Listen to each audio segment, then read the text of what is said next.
Hello बच्चों, चलिए प्रश्न को देखते हैं। प्रश्न है श्वेत फास्फोरस P4O6 तथा P4O10 की संरचनाओं की तुलना कीजिए। तो देखिए बच्चों, यहाँ पर बात करें प्रश्न की मुख्य अवधारणा की। मुख्य अवधारणा तो बच्चों यहाँ पर हमारे पास में जो श्वेत फास्फोरस होता है, श्वेत फास्फोरस फास्फोरस ये बच्चों यहाँ पर हमारे पास में होगा P4। उसके बाद में यदि हम बात करें P4O6 की, तो बच्चों यहाँ पर ये रहता है P2O3 होल ट्वाइस फॉर्म में, जिसे यहाँ पर कहा जाता है फास्फोरस ट्राइऑक्साइड। यहाँ पर इसको कहा जाता है फास्फोरस ट्राई ऑक्साइड। उसके बाद में देखिए जो हमारे पास में P4O10 ये होता है P2O5 होल ट्वाइस फॉर्म में, जिसे कहा जाता है फास्फोरस पेंटाऑक्साइड। फास्फोरस फास्फोरस पेंटा ऑक्साइड। अब देखें, ध्यान दें, यहाँ पर सबसे पहले हम बात कर रहे हैं P4 की संरचना की। P4 तो देखिए P4 की संरचना किस प्रकार होगी, तो यहाँ पर ये होती है P, ये यहाँ पर फास्फोरस, ये भी फास्फोरस, और ये इस प्रकार से फास्फोरस।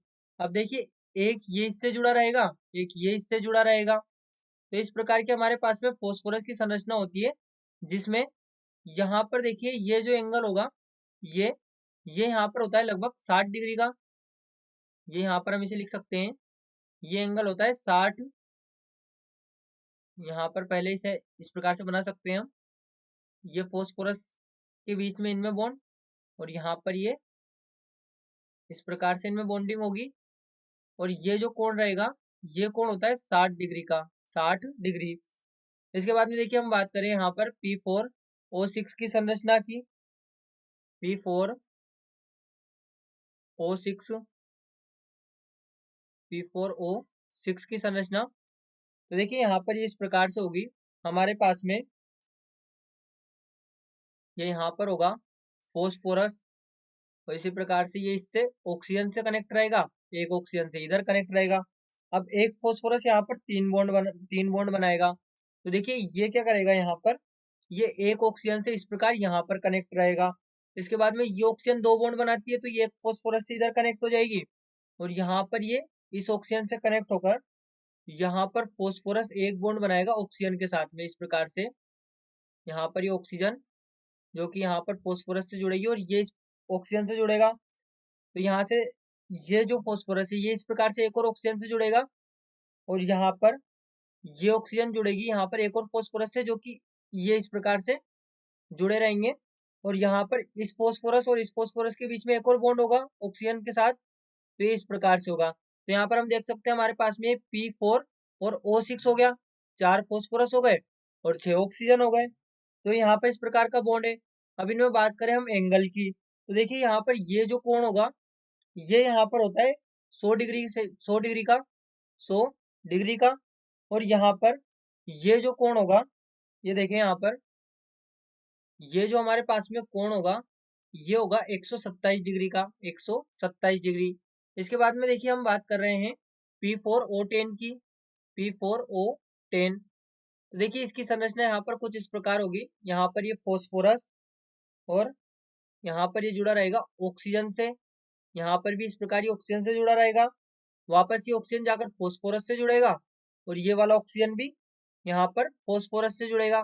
उसके बाद में देखिए ये फास्फोरस इस ऑक्सीजन के साथ में इस फास्फोरस से कनेक्ट रहेगा, जिस प्रकार से P4O6 की संरचना में था।